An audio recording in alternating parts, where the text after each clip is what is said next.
प्रातः स्मरामि हृदि संस्फुरदात्मतत्त्वम् सच्चित्सुखं परमहंसगतिं तुरीयम् यत्स्वप्नजागरसुषुप्तमवैति नित्यम् तद्ब्रह्म निष्कलमहम् न च भूतसङ्गः।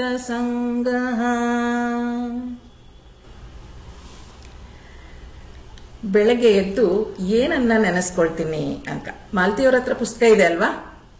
ಅರ್ಥ ಓದ್ಲಿಕ್ಕಾಗತ್ತಾ? ಅರ್ಥ ಓದ್ತೀರಾ?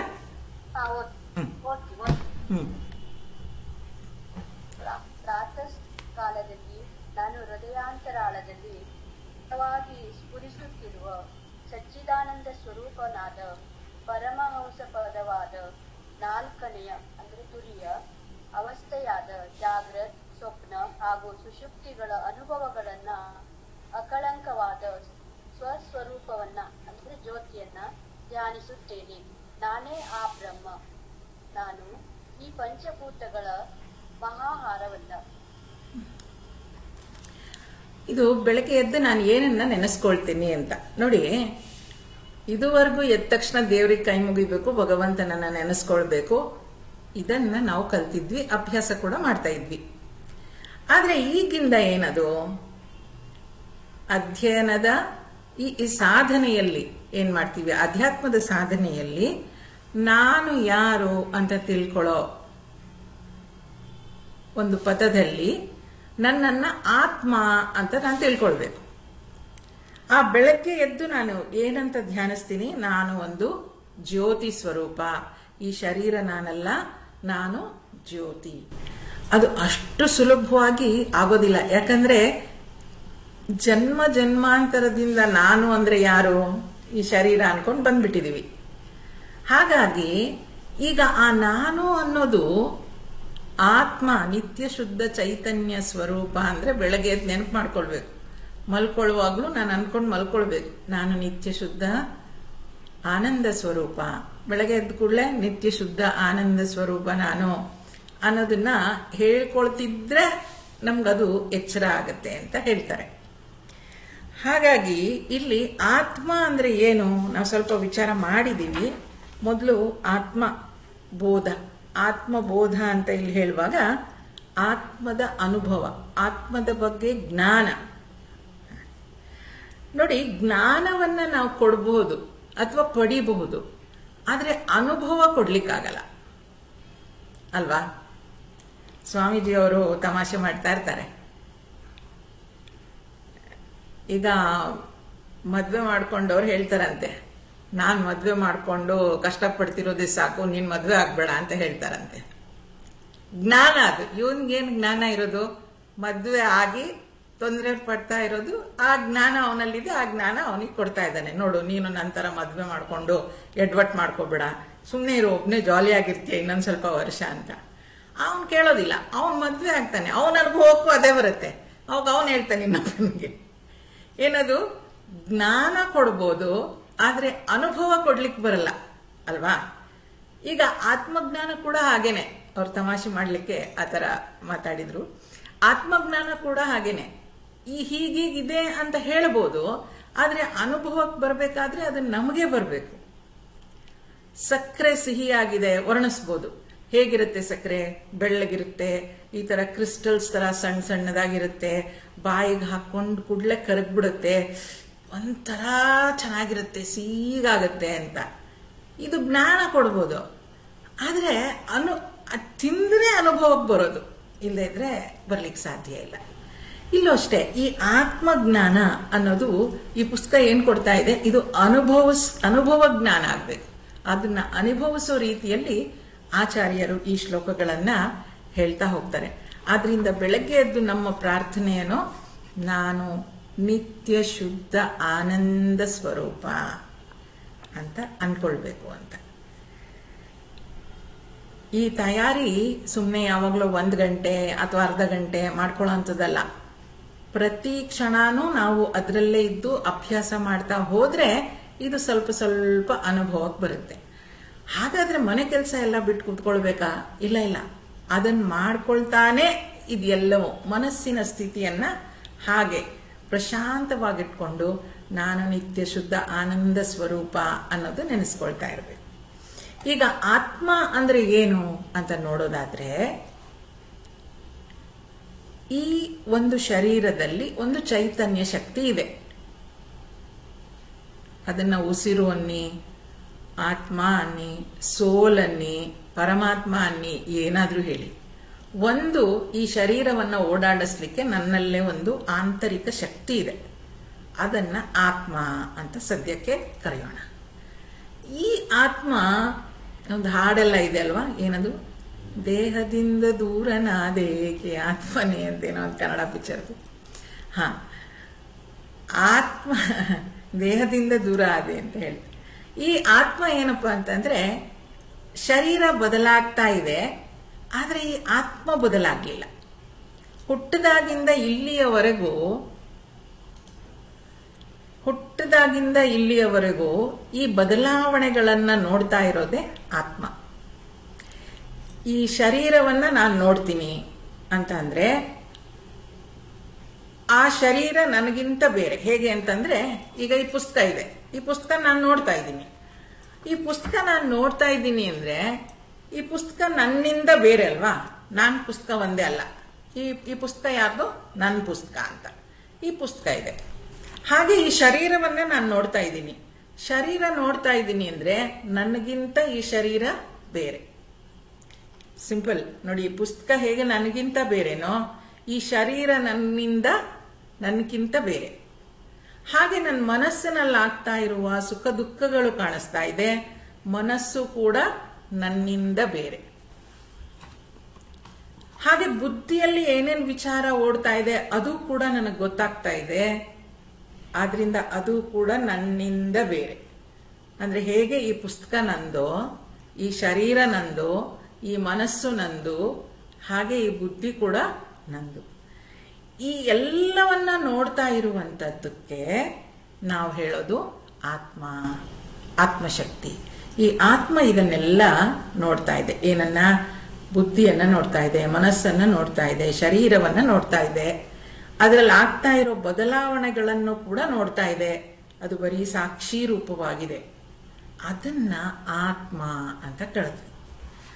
ಆ ಆತ್ಮ, ಈಗ ಅದರ ಬಗ್ಗೆ ನಾವು ಇದು ಆತ್ಮಬೋಧ, ಅದರ ಅನುಭವಕ್ಕೋಸ್ಕರ ಈ ಜ್ಞಾನವನ್ನ ಪಡಿತಾ ಇದ್ದೀವಿ. ಮೊದಲನೇ ಶ್ಲೋಕ ನೋಡಿ ಏನ್ ಹೇಳ್ತಾರೆ.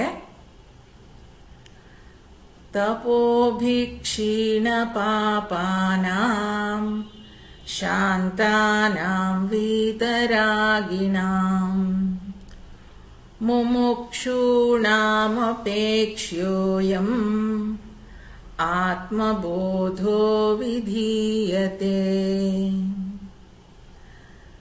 ತಪೋಭಿಕ್ಷೀಣ ಪಾಪಾನಾಂ ಶಾಂತಾನಾಂ ವೀತರಾಗಿಣಾಂ ಮುಮುಕ್ಷೋಣಾಮಪೇಕ್ಷ್ಯೋಯಂ ಆತ್ಮಬೋಧೋ ವಿಧೀಯತೆ.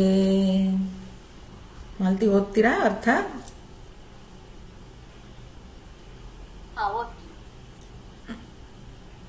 ತಪಸ್ಸು ಮುಂತಾದವುಗಳಿಂದ ಪುನೀತರಾದ, ಕ್ಷೀಣ ಪಾಪರಾದ, ರಾಗವರ್ಜಿತರಾದ, ಶಾಂತರಾದ ಮೋಕ್ಷಾಭಿಲಾಷಿಗಳಿಗಾಗಿ ಈ ಆತ್ಮಬೋಧ ಎಂಬ ಗ್ರಂಥವನ್ನ ಬರೆಯುತ್ತಿದ್ದೇನೆ. ಓದ್ಲಾ? ಅಷ್ಟೇ ಸಾಕು, ಬರೀ ಅರ್ಥ ಓದೋಣ. ಈಗ ತತ್ವಬೋಧದಲ್ಲಿ ನಾವು ನೋಡಿದ್ವಿ ಏನದು? ಒಬ್ಬ ಸಾಧಕನಿಗೆ ಸಾಧನಾ ಚತುಷ್ಟಯಗಳು ಅಂತ ನೋಡಿದ್ವಿ. ವಿವೇಕ, ವೈರಾಗ್ಯ, ಷಟ್ ಸಂಪತ್ತಿ, ಮುಮುಕ್ಷುತ್ವ ಅಲ್ವಾ? ಇಲ್ಲಿ ನೋಡಿ, ತಪಸ್ಸು ಮುಂತಾದವುಗಳಿಂದ ಪುನೀತರಾದ. ತಪಸ್ಸು ಅಂದ್ರೇನು? ಯಾರಿಗೋಸ್ಕರ ಈ ಆತ್ಮಬೋಧ ಹೇಳ್ತಾ ಇದ್ದೀನಿ ಅನ್ನೋದಕ್ಕೆ. ತಪಸ್ಸು ಮಾಡೋದು ಅಂತಂದ್ರೆ ತಪಿಸೋದು. ಈಗ ನನ್ಗೆ ಇದೇ ಬೇಕು ಅಂತ ಹೇಳಿ ನಾನು ಏನು ಸಾಧನೆಯನ್ನ ಮಾಡ್ತೀನಿ ಅದು ತಪಸ್ಸು. ಪ್ರತಿದಿನ ನಾನು ಬೆಳಗ್ಗೆ 6 ಗಂಟೆಗೆ ಹೇಳ್ತಿದ್ದೀನಿ, ಎಷ್ಟೋ ವರ್ಷಗಳಿಂದ ತಪಸ್ಸು. ಅಷ್ಟೊತ್ತಿಗೆ ಎದ್ದು ನಾನು ದೇವ್ರ ಪೂಜೆ ಮಾಡ್ತಾ ಇದ್ದೀನಿ. ಒಂದು ದಿನ ತಪ್ಪದ ಹಾಗೆ ತಪಸ್ಸು. ಪ್ರತಿದಿನ ನಾನು ಒಂದು ವಿಷ್ಣು ಸಹಸ್ರನಾಮ ಓದ್ತಾ ಇದ್ದೀನಿ, ಎಷ್ಟೋ ವರ್ಷಗಳಿಂದ ಬಿಡದಲೆ ತಪಸ್ಸು.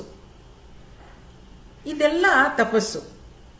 ತಪಸ್ಸು ಮುಂತಾದವುಗಳಿಂದ ಪುನೀತರಾದ, ಅವರು ಪುನೀತರಾಗಿರ್ತಾರೆ ಅಂದ್ರೆ ಮನಸ್ಸು ತಯಾರಾಗಿದೆ, ಮನಸ್ಸು ಪ್ರಶಾಂತವಾಗಿದೆ ಅಂತ. ಕ್ಷೀಣ ಪಾಪರಾದ ಅಂದ್ರೆ ಅವರು ತಪ್ಪುಗಳನ್ನ ಮಾಡೋದಕ್ಕೆ ಮಾಡ್ತಾ ಇಲ್ಲ, ಅವರು ಕ್ಷೀಣಿಸ್ಬಿಟ್ಟಿದೆ. ಅವರು ತಪ್ಪು ಮಾಡೋ ಅಂಥದ್ದು ಏನಿರುತ್ತೆ ಅವರಲ್ಲಿ ಅದು ಕ್ಷೀಣಿಸ್ಬಿಟ್ಟಿದೆ. ಅವರು ತಪ್ಪು ಮಾಡ್ತಾನೇ ಇಲ್ಲ ಈಗ. ಆದಷ್ಟು ಅದು ಏನ್ ಮಾಡಿದ್ರು ಕೂಡ ಅತಿ ಕಡಿಮೆ ಆಗೋಗ್ತಾ ಇದೆ, ಅಥವಾ ಗೊತ್ತಿಲ್ಲದೆ ಆಗ್ತಾ ಇರೋವಂಥವ್ರು. ನೋಡಿ, ತಪಸ್ಸು ಮಾಡಿ ಮನಸ್ಸನ್ನ ಪ್ರಶಾಂತವಾಗಿ ಇಟ್ಕೊಂಡವರು ಕ್ಷೀಣ ಪಾಪರಾದವರು, ಅಂದ್ರೆ ಪಾಪವನ್ನೇ ಮಾಡದೇ ಇರೋರು. ರಾಗ ವರ್ಜಿತರಾಗಿರೋರು. ರಾಗವರ್ಜಿತ, ರಾಗ ಅಂತಂದ್ರೆ ರಾಗದ್ವೇಷಗಳೇ ಇಲ್ಲದೆ ಇರೋರು, ಯಾವುದಕ್ಕೂ ಅಟ್ಯಾಚ್ ಆಗಿಲ್ಲ ಅವರು, ರಾಗದ್ವೇಷಗಳಿಂದ ವರ್ಜಿತರಾಗಿದ್ದಾರೆ. ಶಾಂತರಾದ, ಅವರು ಮನಸ್ಸು ಪ್ರಶಾಂತವಾಗಿದೆ. ಇಷ್ಟೆಲ್ಲ ಆಗಿರುವಾಗ ಅವರು ಮುಮುಕ್ಷಾಭಿಲಾಷೆ ಆಗಿರ್ಬೇಕು, ಅಂದ್ರೆ ನನಗೆ ಮೋಕ್ಷ ಬೇಕು ಅಂತ ಅಭಿಲಾಷೆಯನ್ನ ಹೊಂದಿರೋರಾಗಬೇಕು. ಈಗ ನಾವು ತತ್ವಬೋಧದಲ್ಲಿ ನೋಡಿದ್ವಿ, ಮೊದಲನೇ ಕೆಲವು ಅಧ್ಯಾಯಗಳು ಮಾಡಿದ್ವಿ, ಆಮೇಲೆ ಅದು ಪೂರ್ತಿ ಮಾಡಲಿಲ್ಲ, ಇರಲಿ. ಆದರೆ ಮಾಡಿರೋ ಅಷ್ಟರಲ್ಲೇನೆ ಸಾಧನಾ ಚತುಷ್ಟಯಗಳು ಅಂತ ನೋಡಿದ್ವಿ. ವಿವೇಕ, ವೈರಾಗ್ಯ, ಷಟ್ ಸಂಪತ್ತಿ, ಮುಮುಕ್ಷುತ್ವ. ಕಡೆಯದು ಮುಮುಕ್ಷುತ್ವ ಅಂದ್ರೆ ಮೋಕ್ಷ ಬೇಕು ಅಂತ ಯಾರು ಅನ್ಕೊಂಡಿರ್ತಾರೆ ಅವರು, ಅದು ಮುಮುಕ್ಷುತ್ವ ಅಂತ. ಈಗ ವಿವೇಕ ಅಂತ ಅಂದ್ರೆ ಸತ್ ಮತ್ತು ಅಸತ್ ವಸ್ತುಗಳ ವಿಚಾರ ನಮಗೆ ಗೊತ್ತಿರಬೇಕು. ಯಾವುದು ಸದ್ವಸ್ತು, ಯಾವುದು ಅಸತ್ ವಸ್ತು. ಸತ್ವಸ್ತು ಯಾವುದು ಅಂತಂದ್ರೆ ಯಾವುದು ಬದಲಾಗ್ತಾ ಇಲ್ವೋ ಅದು ಸದ್ವಸ್ತು, ಯಾವುದು ಬದಲಾವಣೆಗೆ ಒಳಗಾಗ್ತಾ ಇದೆಯೋ ಅದು ಅಸ್ತು. ಈಗ ನೋಡಿ, ಮೊನ್ನೆ ಭಗವದ್ಗೀತೆಯಲ್ಲಿ ಈ ವಿಚಾರ ಬಂತಲ್ವಾ, 2ನೇ ಅಧ್ಯಾಯ ನಾವು ನೋಡುವಾಗ ಸದ್ವಸ್ತು ಮತ್ತು ಅಸದ್ವಸ್ತು. ಸದ್ವಸ್ತುವಿಗೆ ಇಲ್ಲದಿರುವಿಕೆ ಇಲ್ಲ, ಅಸದ್ವಸ್ತುವಿಗೆ ಇರುವಿಕೆ ಇಲ್ಲ ಅಂತ ಓದಿದ್ವಿ ಒಂದು ಶ್ಲೋಕದಲ್ಲಿ, ಗೊತ್ತಾನೆ? ನೋಡಿ, ಇಲ್ಲಿ ಅದರ ವಿವರಣೆ ಕೊಡ್ತಾರೆ. ಏನಂದ್ರೆ ಹೇಗೆ ಈ ಪ್ರಕರಣ ಗ್ರಂಥಗಳು ಓದುದು ಮುಖ್ಯ ಆಗತ್ತೆ ಅಂತ ಹೇಳೋದಕ್ಕೆ ಹೇಳಿದ್ ನಾನು. ಆ ಸತ್ ವಿವೇಕ ಅಂತ ಹೇಳುವಾಗ ಸದ್ ಮತ್ತು ಅಸತ್ ವಸ್ತುಗಳ ಪರಿಚಯ ನಮ್ಗಿರಬೇಕು. ಯಾವುದು ಬದಲಾಗ್ತಿದೆಯೋ ಅದು ಅಸತ್ ವಸ್ತು, ಅಂದ್ರೆ ಶರೀರ, ಮನಸ್ಸು, ಬುದ್ಧಿ. ಆಕ್ಚುಲಿ ಟ್ರುತ್ಗೆ ಡೆಫಿನೇಷನ್ ಇರೋದೇ ಅದಲ್ವಾ, ಸತ್ಯ ಅನ್ನೋದಕ್ಕೆ. Which remains the same in the past, present and future. ಸತ್ಯ ಯಾವ್ದು ಹೇಳ್ತೀವಿ? ಸತ್ಯ ಹೇಳು ಅಂದ್ರೆ ಏನ್ ಹೇಳೋದು? ಹಿಂದೆನೂ ಅದೇ ಸತ್ಯ ಇತ್ತು, ಈಗಲೂ ಅದೇ ಇದೆ, ಮುಂದೆ ಕೂಡ ಹಾಗೆ ಹೇಳ್ಬೇಕು. ಅದೇ ಮಾತು ಹೇಳಿದ್ರೆ ಮಾತ್ರ ಅದು ಸತ್ಯ ಅನ್ನಿಸ್ಕೊಳ್ಳುತ್ತೆ. ಹಾಗೆ ವಿವೇಕ, ವೈರಾಗ್ಯ. ವಿವೇಕ ಯಾವಾಗ ಸದ್ ಮತ್ತು ಅಸದ್ ವಸ್ತುಗಳ ಪರಿಚಯ ನಮ್ಗಾಗುತ್ತೋ, ವೈರಾಗ್ಯ ಬರಬೇಕಾಗಿರೋದು ಅಸತ್ ವಸ್ತುಗಳ ಬಗ್ಗೆ. ಯಾವುದು ಬದಲಾಗ್ತಾ ಇದೆಯೋ ಅದ್ರ ಬಗ್ಗೆ ನಮಗೆ ವೈರಾಗ್ಯ ಬರಬೇಕು. ಅಲ್ಲಿಗೆ ವಿವೇಕ, ವೈರಾಗ್ಯ ಆಯ್ತು. ಷಟ್ ಸಂಪತ್ತಿಯಲ್ಲಿ 6 ಸಂಪತ್ತು. ಇದು ಬಹಳಷ್ಟು ಸಲ ವಿಚಾರ ಮಾಡಿದೀವಿ ನಾವು ನಮ್ಮ ಕ್ಲಾಸಲ್ಲಿ, ಬಟ್ ಹೊಸಬ್ರಿರೋದ್ರಿಂದ ಹೇಳ್ತೀನಿ. 6 ಸಂಪತ್ತು: ಶಮ, ದಮ, ಉಪರಮ, ತಿತಿಕ್ಷಾ, ಶ್ರದ್ಧಾ, ಸಮಾಧಾನ. 6. ಶಮಾಧಮ ಸಾಮಾನ್ಯ ಕೇಳಿದೀವಿ, ಅಂದ್ರೆ ಮನಸ್ಸನ್ನ ಮತ್ತೆ ಶರೀರವನ್ನ ಕಂಟ್ರೋಲಲ್ಲಿ ಇಟ್ಕೊಳ್ಳೋದು ಶಮಾಧಮ. ಉಪರಮ ಅಂತಂದ್ರೆ ನಾನು ಒಂದು ಆಸ್ಟೆರಿಟಿ, ನಾನು ಒಂದು ಕಟ್ಟುನಿಟ್ಟಾದ ಡಿಸಿಪ್ಲಿನ್ ನ ಫಾಲೋ ಮಾಡುವಂಥದ್ದು. ನನಗೆ ನಾನೇ ಹಾಕೊಳ್ಬೇಕು ಆ ಡಿಸಿಪ್ಲಿನ್, ಯಾರು ಹಾಕೊಡಕ್ಕಾಗಲ್ಲ. ಆ ಡಿಸಿಪ್ಲಿನ್ ವಿವೇಕ, ವೈರಾಗ್ಯ, ಷಟ್ಸಂಪತ್ತಿಯಲ್ಲಿ ಶಮ, ದಮ, ಉಪರಮ, ತಿತಿಕ್ಷಾ. ತಿತಿಕ್ಷಾ ಅಂದ್ರೆ ಕಷ್ಟಗಳನ್ನ ಸಹಿಸಿಕೊಳ್ಳುವಂತಹ ಶಕ್ತಿ. ತಿತಿಕ್ಷಾ, ಶಮ, ದಮ, ಉಪರಮ, ತಿತಿಕ್ಷಾ, ಶ್ರದ್ಧಾ. ಶ್ರದ್ಧಾ ಅಂತಂದ್ರೆ ಶಾಸ್ತ್ರದಲ್ಲಿ ಶ್ರದ್ಧಾ, ಗ್ರಂಥದಲ್ಲಿ ಶ್ರದ್ಧಾ, ಗುರುಗಳಲ್ಲಿ ಶ್ರದ್ಧಾ ಇರಬೇಕು. ಅವ್ರೇನು ಹೇಳ್ತಿದ್ದಾರೆ ಅದನ್ನ ಕ್ವೆಶ್ಚನ್ ಮಾಡ್ದಲ್ಲೇ ಅರ್ಥ ಮಾಡ್ಕೊಳ್ಳುವಂಥದ್ದು. ಕ್ವೆಶ್ಚನ್ ಅಂದ್ರೆ ಅರ್ಥ ಆಗ್ಲಿಲ್ಲ ಅಂತ ಕ್ವೆಶ್ಚನ್ ಮಾಡೋದು ಬೇರೆ, ಉದ್ದಟತನದಲ್ಲಿ ಕ್ವೆಶ್ಚನ್ ಮಾಡೋದು ಬೇರೆ. ಹೇಗೆ ಉದ್ದಟತನದಲ್ಲಿ ಕ್ವೆಶ್ಚನ್ ಮಾಡೋದು? ಈಗ ಮಕ್ಳು ಕೇಳ್ತಾರೆ ನೋಡಿ, ದೇವಸ್ಥಾನಕ್ಕೆ ಹೋಗ್ಬೇಕು ಇವತ್ತು ಹಬ್ಬ ಅಂದ್ರೆ, ಯಾಕೆ ಹೋಗ್ಬೇಕು? ಇಲ್ಲೇ ದೇವ್ರಿಲ್ವಾ? ಎಲ್ಲ ಕಡೆ ದೇವ್ರಿದೆ ಅಂತೀಯ, ಇಲ್ಲೇ ಪೂಜೆ ಆಗಲ್ವಾ?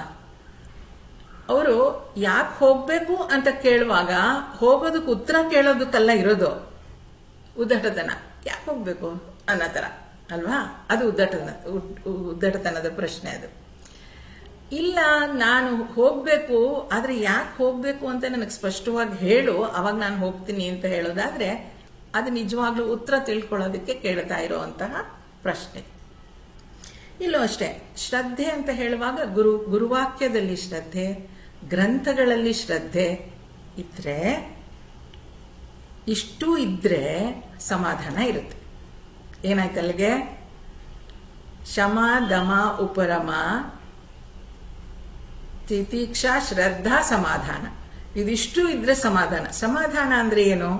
ಏಕಾಗ್ರತೆ. ನಾನು ಏನಾದ್ರೂ ಕೇಳೋದಕ್ಕೆ ಕೂತ್ಕೊಂಡ್ರೆ ಇದಿರ್ಬೇಕೆಲ್ಲ, ಆವಾಗ ಸರಿಯಾಗಿ ಕೇಳಿಸ್. ಶಮಾಧಮ ಅಂತಂದ್ರೆ ಮನಸ್ಸು ಮತ್ತೆ ಶರೀರ ನನ್ನ ಕಂಟ್ರೋಲಲ್ಲಿ ಇರ್ಬೇಕು. ಈಗ ನಾನು ಇಲ್ಲಿ ಕೂತ್ಕೊಳ್ತೀನಿ ಕ್ಲಾಸ್ ಮಾಡ್ಲಿಕ್ಕೆ, ಯಾಕೋ ಕೈ ನೋವೋ ಕಾಲು ನೋವೋ ಏನೋ ಆಗ್ತಾ ಇರುತ್ತೆ, ಅಥವಾ ಶರೀರ ಸುಮ್ಮನೆ ಕೂತ್ಕೊಳ್ಳೋಕೆ ರೆಡಿನೇ ಇಲ್ಲ, ಓಡಾಡಬೇಕು ಅಂತ ಅನಿಸ್ತಾ ಇರುತ್ತೆ. ಮನಸ್ಸು ಅಲ್ಲೇನೋ ಒಲೆ ಮೇಲೆ ಇಟ್ಟಿದ್ದೆ, ಏನೋ ಮಾಡಬೇಕಾಗಿತ್ತು, ಸಾಯಂಕಾಲ ಯಾರೋ ಬರ್ತಾರೆ ಅಂದಿದ್ರು 5 ಗಂಟೆಗೆ, ತಲೆ ಅಲ್ಲಿದ್ರೆ ಇಲ್ಲಿ ಕೇಳಕ್ ಆಗೋದೇ ಇಲ್ಲ. ಕಂಟ್ರೋಲ್. ಶಮಾಧಮ ಅಂದ್ರೆ ಅದು. ನಾನು ಇಲ್ಲಿ ಕೂತಿದ್ದೀನಿ, ಆಯ್ತು, ಬೇರೆ ಎಲ್ಲ ಭಗವಂತ ನೋಡ್ಕೊಳ್ತಾನೆ ಅಂತ ಕೂತ್ಕೊಂಡು ಕೇಳೋಷ್ಟು. ಶಮಾಧಮ ಉಪರಮ. ನನಗೆ ನಾನೇ ಶಿಸ್ತು ನೋಡಿ. ರೇಖಾ ಹೇಳ್ತಾ ಇದ್ರು, ಜಯಂತಿ ಅವ್ರು ಬೆಳಗ್ಗೆ ಅಷ್ಟೊತ್ತಿಗೆ ಸ್ನಾನ ಮಾಡಿ ಕೂತ್ಕೊಳ್ತಾ ಇದ್ರು ಕ್ಲಾಸ್ಗೆ ಅಂತ. ಅವರು ಡೆಟ್ರಾಯ್ಟ್ ಅಲ್ಲಿರೋದು ಅಲ್ವಾ ಜಯಂತಿ? ಡೆಟ್ರಾಯ್ಟ್ ಅಲ್ಲಿ ನಮ್ಗೆ ಇಲ್ಲಿ 4 ಗಂಟೆ ಸಂಜೆ ಕ್ಲಾಸ್ ಶುರು ಆಗತ್ತೆ ಅಂದ್ರೆ ಅವ್ರಿಗೆ ಪಾಪ ಬೆಳಗ್ಗೆ 5 ಗಂಟೆ. ಈಗ ಅಷ್ಟೊತ್ತಿಗೆ ಅವರು ಕ್ಲಾಸಿಗೆ ಕೂತ್ಕೊಳ್ತೀನಿ ವೇದಾಂತ ಕೇಳಕ್ಕೆ ಅಂತ ಸ್ನಾನ ಮಾಡಿಕೊಂಡು ಚಂದದಲ್ಲಿ ಡ್ರೆಸ್ ಹಾಕೊಂಡು, ನೋಡಿ ಇದಾರೆ ಇವಾಗ್ಲೂ ವಿಡಿಯೋ ಆನ್ ಮಾಡಿಕೊಂಡು ಡ್ರೆಸ್ ಸಲ್ವಾರ್ ಕಮೀಸ್ ಹಾಕೊಂಡು ಕೂತ್ಕೊಳ್ತಾರೆ. ಇದು ಯಾರು ಹೇಳೋದಲ್ಲ. ಅದೇ ಇವಾಗ ನೋಡಿ, ಎಷ್ಟು ಜನದ ಆನ್ ಮಾಡಿದ್ರೆ ಎಷ್ಟು ಜನ ನೈಟಿಲಿದ್ದಾರೆ ನಾನು ಹೇಳ್ತೀನಿ. ಅದೇ ನೈಟಿ ಅನ್ನೋದು ನೈಟಲ್ಲಿ ಹಾಕೊಳಕಪ್ಪ, ಡೇನಲ್ಲ. ಅದಕ್ಕೆ ಯಾರು ವಿಡಿಯೋ ಆನ್ ಮಾಡಲ್ಲ. ನಾನ್ ಬಚಾವ್. ಇಲ್ಲ, ನಾನ್ ಡ್ರೆಸ್ ಹಾಕೊಂಡಿದ್ದೀನಿ, ಅಟ್ಲೀಸ್ಟ್ ಡ್ರೆಸ್ ಆದ್ರೂ ಹಾಕೊಳ್ಳಿ, ಸೀರೆ ಬೇಡ. ವನಜ ಟಕ್ ಅಂತ ಆನ್ ಮಾಡಿಬಿಟ್ರು ವಿಡಿಯೋ. ನಾನು ವನಜನ ಅಬ್ಸರ್ವ್ ಮಾಡ್ತಿದ್ದೆ. I am very happy. ಅಲ್ಲ ಅದನ್ನ ಯಾರು ಫೋರ್ಸ್ ಮಾಡಕ್ಕಾಗಲ್ಲ. ನನಗ್ ನಾನೇ ಹಾಕೊಳ್ಳೋ ಒಂದು ಶ್ರದ್ಧೆ ಅಲ್ವಾ, ಅದು ಡಿಸಿಪ್ಲಿನ್. ಅದು ಆ ಮನೆಯಲ್ಲಿ ಕುತ್ಕೊಂಡಿದ್ರು ಕೂಡ ನಾನು ವೇದಾಂತ ಕೇಳ್ತಾ ಇದ್ದೀನಿ, ಭಗವಂತನ ವಾಣಿ ಕೇಳ್ತಾ ಇದ್ದೀನಿ. ಯಾರು ನೋಡ್ಲಿ ಬಿಡ್ಲಿ, ಆ ಭಗವಂತ ನೋಡ್ತಾನೆ ಅಲ್ವಾ. ಈಗ ಮನೆ ನಾವು ಕ್ಲೀನಾಗಿ ಇಟ್ಕೊಳ್ಳೋದು ಅಷ್ಟೇ, ಯಾರಾದ್ರೂ ನೋಡ್ತಾರೆ ಅಂತ ಕ್ಲೀನಾಗಿ ಇಟ್ಕೊಳ್ತೀವ? ನಮಗೆ ಕ್ಲೀನಾಗಿ ಇರ್ಬೇಕದು. ಭಗವಂತ ಇರುವಂತ ಜಾಗ ಅದು ಅಲ್ವಾ, ಅದು ಕ್ಲೀನಾಗಿರ್ಬೇಕು. ಈ ಡಿಸಿಪ್ಲಿನ್ ಅನ್ನೋದು ನಮಗ್ ನಾವೇ ಹಾಕೊಳ್ಬೇಕು. ಅಲ್ಲ, ತಪ್ಪು ಅಂತ ಹೇಳಲ್ಲ, ನೀವು ಅದು ನಿಮ್ಮ ವೈಯಕ್ತಿಕ ಇದು. ಬಟ್ ಐ ಅಪ್ರಿಶಿಯೇಟ್ ಹರ್. ಬೆಳಗಿನ ಜಾವ 5 ಗಂಟೆಗೆ ಆಕೆ ಸ್ನಾನ ಮಾಡಿ ಕೂತ್ಕೊಳ್ತಾರೆ ಅಂದ್ರೆ ನಿಜವಾಗ್ಲೂ ಅದು ತುಂಬಾ ಅಪ್ರಿಶಿಯೇಟ್ ಮಾಡುವಂತ ವಿಚಾರ. ಅದು ಆ ಶಿಸ್ತು, ನನಗ್ ನಾನೇ ಹಾಕೊಳ್ಳೋ ಡಿಸಿಪ್ಲಿನ್ ಇದೆಯಲ್ಲ, ಅದನ್ನೇ ಆಸ್ಟಿರಿಟಿ ಅನ್ನೋದು. ಚಿಕ್ಕ ವಯಸ್ಸಿದ್ದಾಗ ಅಪ್ಪ ಅಮ್ಮ ಅವರೆಲ್ಲ ಹೇಳ್ಕೊಡ್ತಾ ಇದ್ರು ನಮ್ಗೆ, ಹೀಗೆ ಇರಬೇಕು ಅಂತ ಬೈದಾದ್ರೂ ಮಾಡಿಸ್ತಾ ಇದ್ರು. ಆದ್ರೆ ನಾವು ಈಗ ಯಾರಿಗೆ ಹೇಳೋದು ಇಲ್ಲ, ಕೇಳೋದು ಇಲ್ಲ, ಅದು ಬೇರೆ ವಿಷಯ. ನನಗ್ ನಾನೇ ಹಾಕೊಳ್ಳೋ ಒಂದು ಡಿಸಿಪ್ಲಿನ್ ಅದು. ಆಯ್ತಾ? ಶಮ ದಮ ಉಪರಮ. And you feel good. ಚೆನ್ನಾಗೆ ಡ್ರೆಸ್ ಮಾಡ್ಕೊಂಡು ಕೂತ್ಕೊಂಡ್ರೆ ಅಲ್ಲಿ ಒಂದು ನನಗೂ ಕೂಡ ಅದು ಚೆನ್ನಾಗಿ ಅನ್ಸುತ್ತೆ ಅಲ್ವಾ ಜಯಂತಿ? ಹಾ. ಸೊ ಶಮ ದಮ ಉಪರಮ ತಿತೀಕ್ಷಾ. ಕಷ್ಟ ಬಂದ್ರು ಸಹಿಸ್ಕೊಳ್ಳೋದು. ಕಷ್ಟ ಬಂದ್ರೆ ಸಹಿಸ್ಕೊಳ್ಳೋದು ಅಂತಂದ್ರೆ ಏನು? ಈಗ ನಾನಿಲ್ಲಿ ಕ್ಲಾಸಿಗೆ ಕುತ್ಕೊಳ್ಬೇಕು, ಅಥವಾ ಕ್ಲಾಸಿಗೆ ಕುತ್ಕೊಳ್ಳೋದು ಬೇಡ, ಬೇರೆ ಏನಾದ್ರೂ ಆಗ್ಲಿ, ಮನಸ್ಸಿಗೆ ಬೇಜಾರಾಗಿರುತ್ತೆ ಅಂತ ಇಟ್ಕೊಳ್ಳಿ. ಅವತ್ತು ಯಾಕೋ ಬೆಳಗ್ಗೆಯಿಂದ ಮನಸ್ಸಷ್ಟು ಸರಿಗಿರಲ್ಲ, ಅಥವಾ ಅಷ್ಟು ಬೇಗ ಏಳ್ಲಿಕ್ಕಾಗಿರಲ್ಲ, ಏನೋ ಇರುತ್ತೆ. ಆದರೂ ನಾನು ಸಹಿಸ್ಕೊಂಡು ನಾನು ಕ್ಲಾಸ್ ಅಟೆಂಡ್ ಮಾಡಲೇಬೇಕು ಅಂತ ಕೂತ್ಕೊಳ್ತೀನಲ್ಲ, ಅದು ತಿತಿಕ್ಷ. ಕೇಳಿದೀವಿ ನಾವು ಮಹಾತ್ಮರ ಬಗ್ಗೆ ಎಲ್ಲ. ಒಬ್ರು ಸ್ವಾಮೀಜಿಗೆ ಪೈಲ್ಸ್ ಆಗ್ಬಿಟ್ಟಿತ್ತು. ಅವರು ದಿನ 3 ಗಂಟೆ ಕೂತ್ಕೊಂಡು ಪೂಜೆ ಮಾಡೋರಂತೆ. ಆದ್ರೆ ಅವರಿಗೆ ಪೈಲ್ಸ್ ಆಗಿದ್ರಿಂದ ಆ ಪೈಲ್ಸ್ ಇದು ನಿಜವಾದ ಘಟನೆಗಳಲ್ಲ, ಸ್ವಾಮೀಜಿ ಅವರು ಹೇಳಿರೋ ಕಥೆಗಳು. ಆಪರೇಷನ್ ಆಗಬೇಕು ಅಂತ ಹೇಳಿದ್ರೆ ಅವ್ರಿಗೆ ಅಟ್ಲೀಸ್ಟ್ 1 ದಿನ 2 ದಿನ ರೆಸ್ಟ್ ಬೇಕಾಗತ್ತಲ್ವಾ. ನಾನು ಪೂಜೆ ಮಾಡೋದು ತಪ್ಪು ಹೋಗುತ್ತೆ ಅಂತ ಅವ್ರು ಆಪರೇಷನ್ನೇ ಮಾಡಿಸ್ಕೊಳ್ಳಿಲ್ವಂತೆ ಎಷ್ಟೋ ವರ್ಷ. ಅವಾಗ ಡಾಕ್ಟರ್ ಹೇಳಿದ್ರಂತೆ, ಇಲ್ಲ ನೀವು ಪೂಜೆ ಮುಗಿಸಿ ಇವತ್ತು ಆಪರೇಷನ್ ಮಾಡ್ತೀನಿ, ನಾಳೆ ನೀವು ಮತ್ತೆ ಬೆಳಗ್ಗೆ ಎದ್ದು ಕೂತ್ಕೊಂಡು ಪೂಜೆ ಮಾಡೋ ಅಷ್ಟು ನಾನು ನಿಮ್ಮನ್ನು ತಯಾರು ಮಾಡಿಕೊಡ್ತೀನಿ ಅಂತ ಮಾಡಿಸ್ಕೊಂಡ್ರಂತ. ಅವಾಗ ನೋಡಿ, ಅದು ಆ ಕಷ್ಟವನ್ನ ಸಹಿಸ್ಕೊಳ್ಳುವಂತಹ ಶಕ್ತಿ, ಅದು ತಿತಿಕ್ಷ. ಅದು ಅಲ್ಲಿಗೇನಾಯ್ತು, ಶಮ, ದಮ, ಉಪರಮ, ತಿತಿಕ್ಷ, ಶ್ರದ್ಧಾ. ಎಲ್ಲದರಲ್ಲೂ ಶ್ರದ್ಧೆ, ಗುರುವಾಕ್ಯದಲ್ಲಿ ಶ್ರದ್ಧೆ, ಗ್ರಂಥದಲ್ಲಿ ಶ್ರದ್ಧೆ, ಇಷ್ಟೆಲ್ಲ ಇದ್ರೆ ಸಮಾಧಾನ ಇರುತ್ತೆ. ಸಮಾಧಾನವಾಗಿ ಕ್ಲಾಸ್ ಕೇಳಬಹುದು ಏಕಾಗ್ರತೆಯಿಂದ.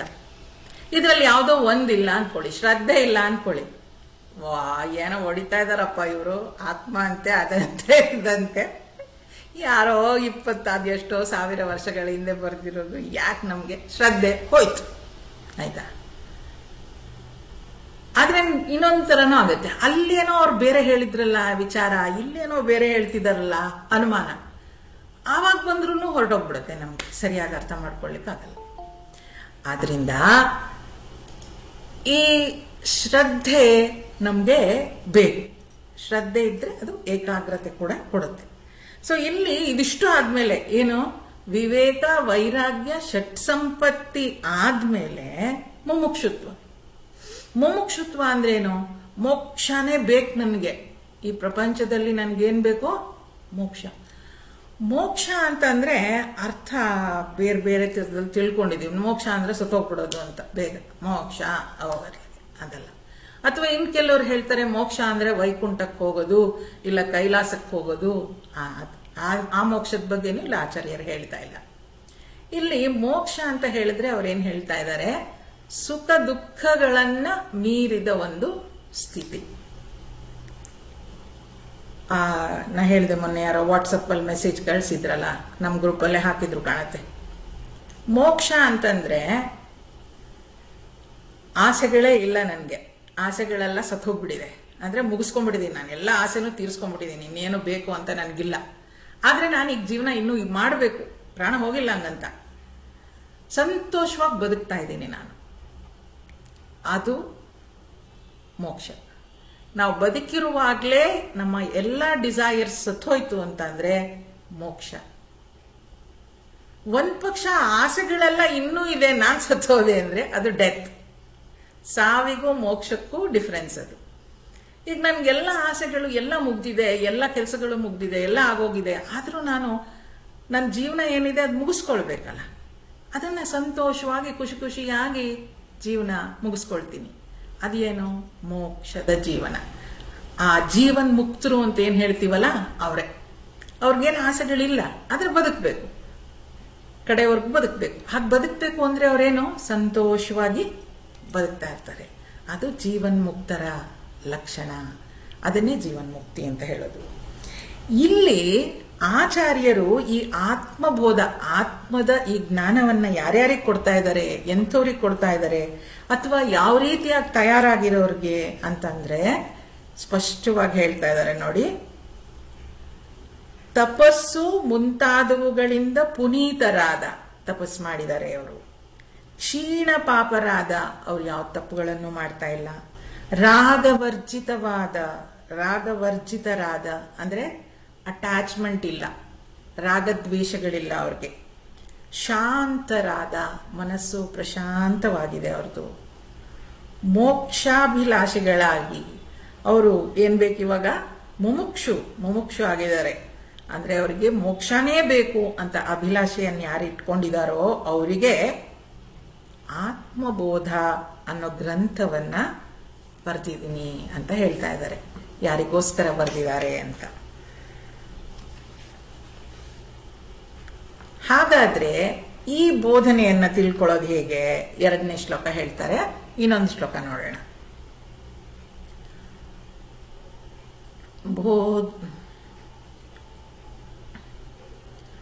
ಬೋಧೋನ್ಯಸಾಧನೇಭ್ಯೋ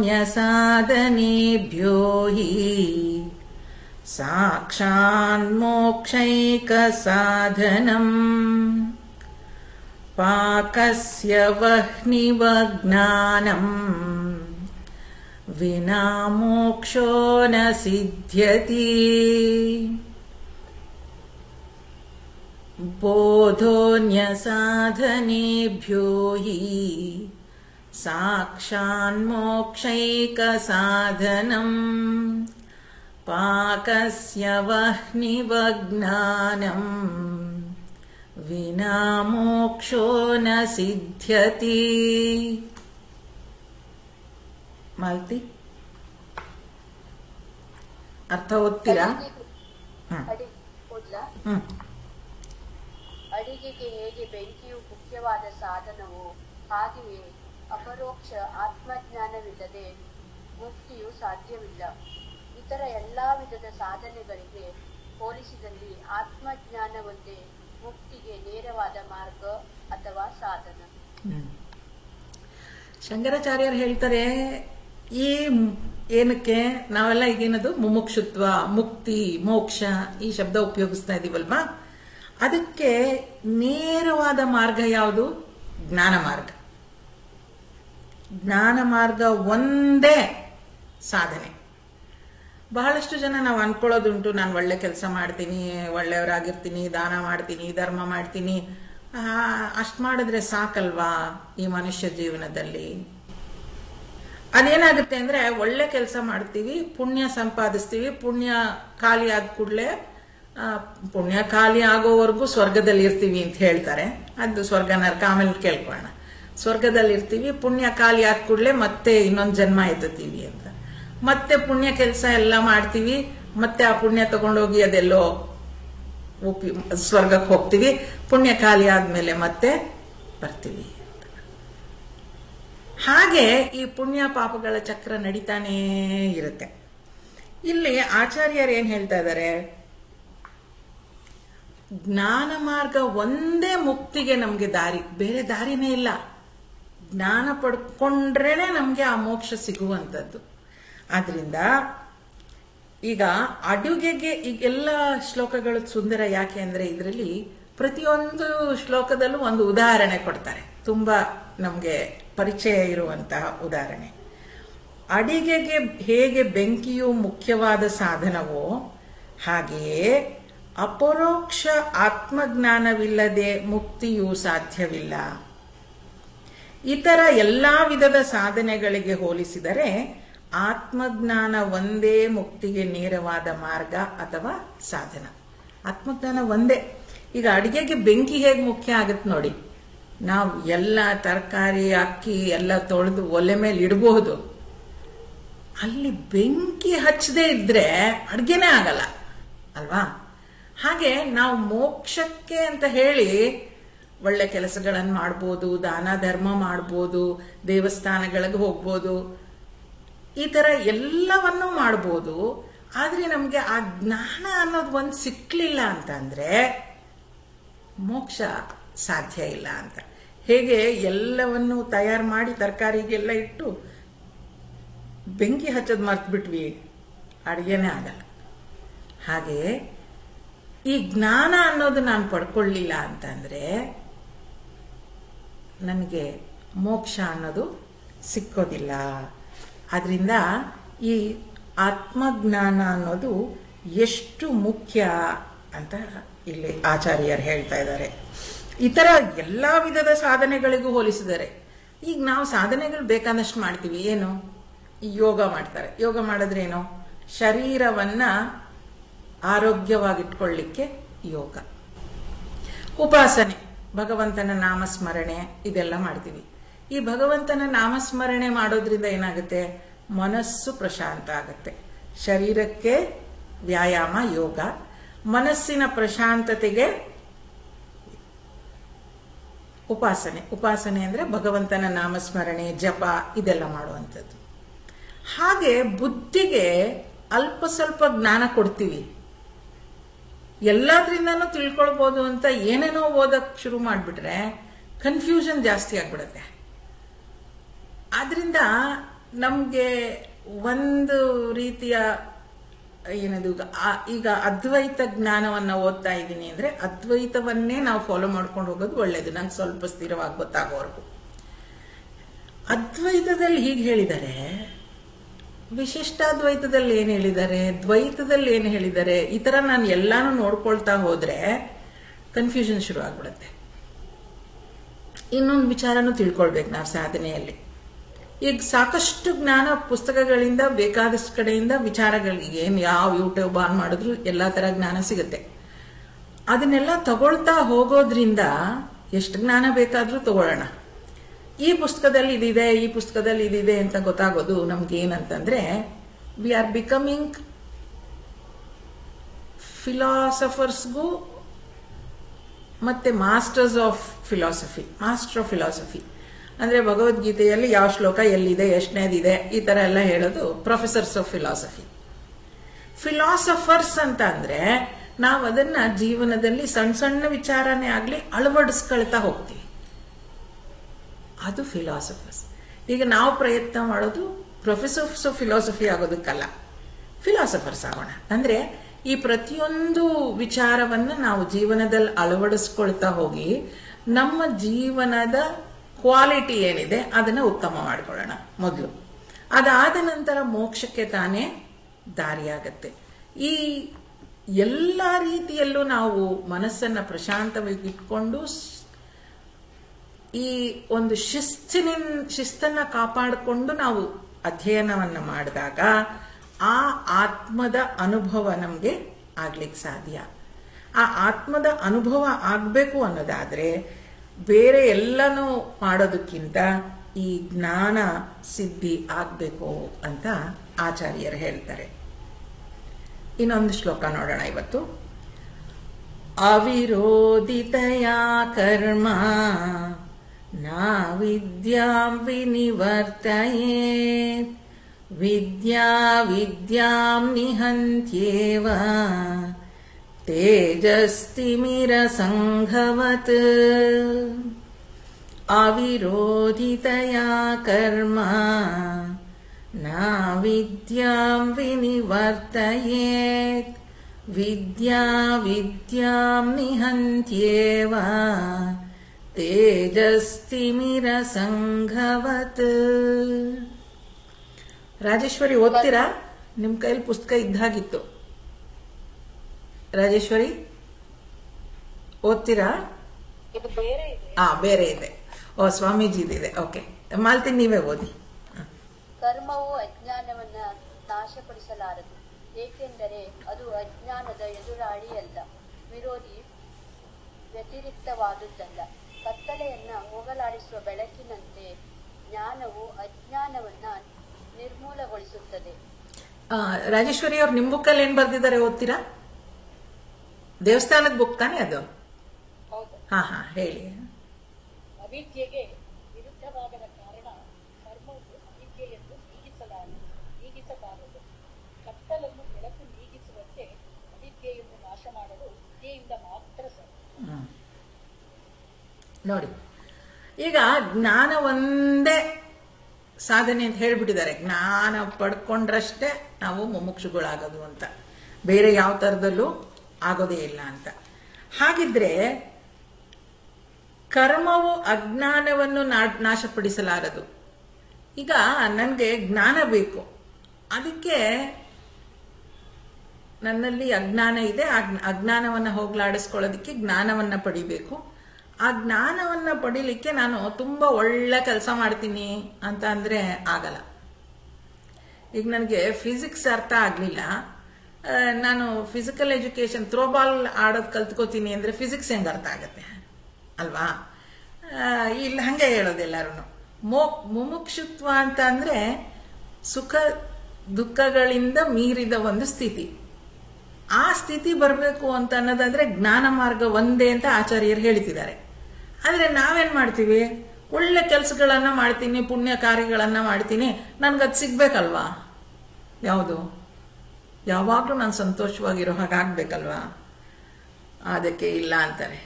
ಕರ್ಮ ಮಾಡೋದ್ರಿಂದ, ಕರ್ಮ ಅಂದರೆ ಒಳ್ಳೆ ಕೆಲಸಗಳು, ಕರ್ಮವು ಅಜ್ಞಾನವನ್ನು ನಾಶಪಡಿಸಲಾರದು, ಅದರಿಂದ ಹೋಗಲ್ಲ. ಏಕೆಂದರೆ ಅದು ಅಜ್ಞಾನದ ಎದುರಾಳಿಯಲ್ಲ. ಕತ್ತಲೆಯನ್ನು ಹೋಗಲಾಡಿಸುವ ಬೆಳಕಿನಂತೆ ಜ್ಞಾನವು ಅಜ್ಞಾನವನ್ನು ನಿರ್ಮೂಲಗೊಳಿಸುವುದು. ಸಿಂಪಲ್.